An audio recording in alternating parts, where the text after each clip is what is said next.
পাচ্ছ নজমে আয়া কিচ্ছু বুঝতে পেরেছো? দেখো ওখানটায় দেখতে পাচ্ছ তো আমার হাতে ক্রোমোসোনিক অ্যান্টিবডি লাস্ট জন্য রিভাইভ পেয়েছি আমার বন্ধুর কাছ থেকে, কিন্তু যেটা জানার বিষয় সামনে এখানটায় একটা স্কোয়াড বেঁচে রয়েছে লাস্ট,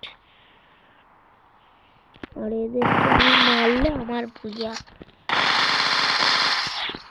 তো আমি ভাবছি এদেরকে এইরকম ভাবে মারা ঠিক হবে, এরা ধোকেবাজি করতেও পারে, কিন্তু আমি সাহস করবো।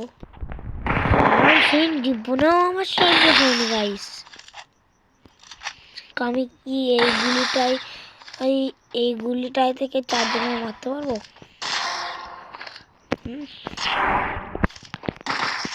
দেখছি 5টা গুলি।